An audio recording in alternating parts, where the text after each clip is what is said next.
My name is Dr. Dan, and we're going to talk a little bit about depression. Now, depression is a medical diagnosis, and it refers to various specific grouping of symptoms. But it's important to realize that no matter what the dose, whether you have mild depression or really major pathological depression, any dose of this, any increment of this will decrease the quality of your life. So anything that will help you reduce some of that depression will be helpful. So when we talk about depression, we're talking about the quality of function of what we call the neocortex. The neocortex is a part of our brain that's uniquely human, and if that gets dampened a little bit, then you start to develop some of these symptoms or syndromes that we can call depression. And if you live with someone who's depressed, or you are yourself, you know what that list is. And it's a long one, lack of motivation, libido, it goes on and on. So to understand a little bit about it, to help you manage your own depression or that of a loved one, it's good to understand a few of these basics.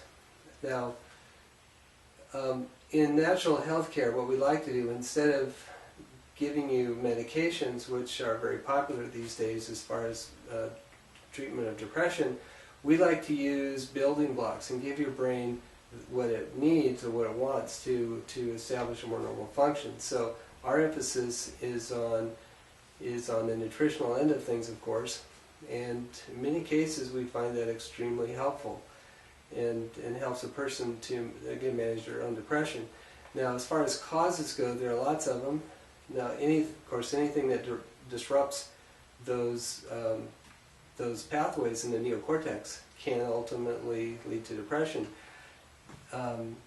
Concussions are a big part of this. Been some really good studies coming out of examining NFL football players, because some of these guys, they do really well until they hit about 40 years old or so, and then all of a sudden their world starts to fall apart, and that's because they're developing very specific brain damage that goes along with concussions. So people who are especially at risk for this would be, maybe hockey players. Football is an obvious one.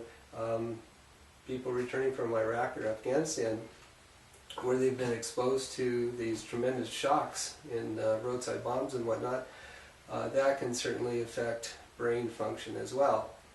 Now, we like to do neurotransmitter testing to find out exactly what's going on with you.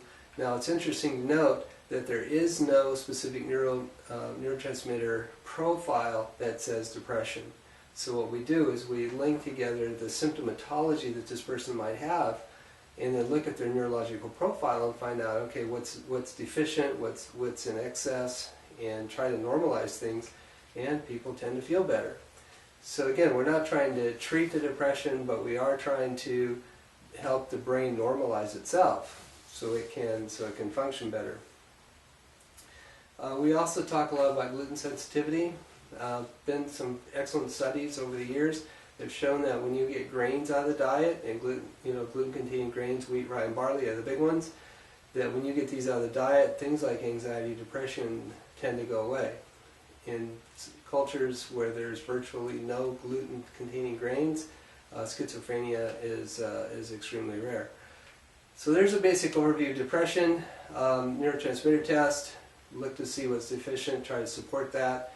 And if you've had concussion type injuries, then we absolutely recommend doing some prevention right now, and hyperbaric therapy and that kind of thing would be useful too. So anyway, there's a little bit of basics from Vitamin Pro. Hopefully that will be helpful for you.